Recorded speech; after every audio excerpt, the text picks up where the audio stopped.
పుట్టిన ప్రతి మనిషి చనిపోతాడు. ఎవ్వరికీ ఎక్సెప్షన్ లేదు. ఎవరికన్నా ఉందా? లేదు కదా. ఇక మరణం అంటారా, న్యాచురల్ డెత్ కావచ్చు, అన్‌న్యాచురల్ డెత్ కూడా కావచ్చు.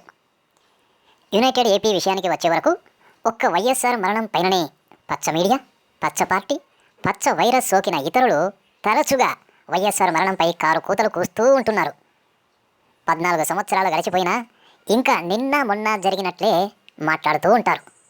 ఈ విధంగా పాజిటివ్గా అయినా లేక నెగిటివ్గా అయినా సరే గుర్తుండిపోయాడు వైఎస్ఆర్. ఇక నెగిటివ్గా గుర్తుంచుకునేవారు వైఎస్ఆర్ మరణాన్ని అదేదో ఈ భూప్రపంచంలో ఆ విధంగా కేవలం వైఎస్ఆర్ ఒక్కరే చనిపోయినట్లు మాట్లాడతారే. అసలు ఆ హెలికాప్టర్ క్రాష్లో వైఎస్ఆర్తో పాటు 2 పైలట్లు, మరో 2 అధికారులు కూడా చనిపోయారు కదా. మరి కేవలం బాడీ కూడా దొరకలేదు అని అంటుంటారు. అంటే కేవలం వైఎస్ఆర్ విషయంలోనేనా ఇలా జరిగింది? మిగిలిన వారి బాడీస్ ఇంటాక్ట్ దొరికాయా ఏంటి? అసలు నాకు తెలియక అడుగుతా. ఒకవేళ చనిపోయిన వారి శవం దొరికిందే అనుకోండి, ఆ శవాన్ని ఏమన్నా షోకేసులో పెట్టుకుంటారా ఏమిటి? కాల్చి బూడిద చేయడమో, బొంద పెడితే పురుగులు పట్టడమో అంతే కదా. ఆ మాత్రం దానికి అదేదో అలాంటి చావో ఇలాంటి చావో అంటారే. ఒక్క వైఎస్ఆర్ని పట్టుకొని ఈ భూప్రపంచంలో ఇలాంటి మరణాలు వందలు వేలలో సంభవించాయి. అయితే వైఎస్ఆర్ ప్రజల హృదయాలలో చెరగని ముద్ర వేసి ఇంకా సజీవంగా వారి గుండెల్లో ఉంటుంటే తట్టుకోలేక ఈ విధంగా ఆక్రోశిస్తున్నారు. టైటానిక్ ఇన్సిడెంట్ మొదలు, ప్లేన్ క్రాషెస్ మొదలు, యుద్ధాలు మొదలు, అలా ప్రతి ఇన్సిడెంట్స్లో చనిపోయే వారంతా వారేదో చేశారు, అందుకే అలా చనిపోయారు అంటే గనక అంతకంటే మూర్ఖత్వం ఇంకోటి ఉండదు. ఎలా చనిపోతే మంచి చావో జరా సెలవియండి. చనిపోయినోడికి నేను మంచిగా చచ్చానా లేక ఇంకో విధంగా చచ్చానా అని అనుకుంటాడా ఏమిటి? చావు చావే. గంధపు చెక్కలతో కాల్చినా, తుమ్మ ముద్దులతో కాల్చినా ఏమైనా తేడా ఉంటుందా? గంధపు పెట్టెలో పెట్టి పుడిచినా, తుమ్మ పెట్టెలో పెట్టి పుడిచినా తేడా ఉంటుందా? మరణంపై ఇలాంటి మూర్ఖపు మాటలు మాట్లాడేవారు జాగ్రత్త సుమా. మీరు ఎలా మరణిస్తారో మరి. ఇక అడపా దడపా అంటూ ఉంటారు.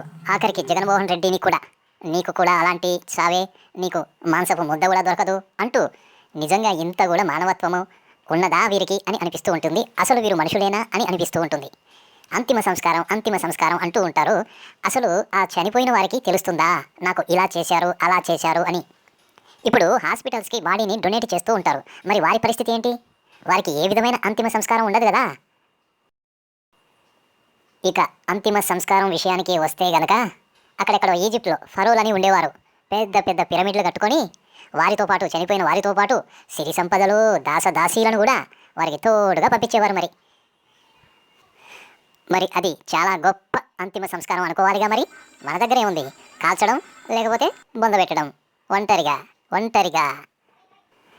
ఆఖరికి మరోసారి గుర్తు చేస్తున్నా, ప్రతి ఒక్కరికి డేట్ ఆఫ్ బర్త్ ఉన్నట్లే డేట్ ఆఫ్ డెత్ కూడా ఇన్ఎవిటబుల్. మరణం అంటే మరణమే. ఇక దానిలో మంచి చెడు ఏంది? మంచి చెడు అనేది ఏమీ ఉండదు. ద ఎండ్, అంతే, ముగింపు, దట్స్ ఆల్. ఒకరు మరణించిన తర్వాత కూడా ప్రజల హృదయాలలో ఉండిపోతే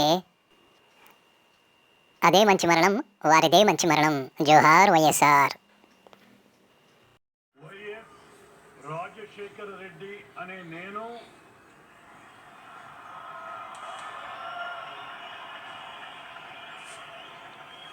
శాసనం ద్వారా నిర్మితమైన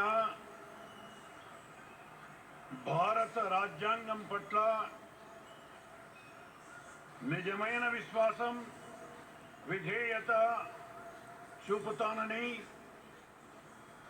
భారతదేశ సార్వభౌమాధికారాన్ని, సమగ్రతను కాపాడుతానని, ఆంధ్రప్రదేశ్ రాష్ట్ర ముఖ్యమంత్రిగా నా కర్తవ్యాలను శ్రద్ధతో, అంతఃకరణ శుద్ధితో నిర్వహిస్తానని, భయం కానీ, పక్షపాతం కానీ, రాగద్వేషాలు కానీ లేకుండా రాజ్యాంగాన్ని, శాసనాలను అనుసరించి ప్రజలందరికీ న్యాయం చేకూరుస్తానని దైవ సాక్షిగా ప్రమాణం చేస్తున్నాను.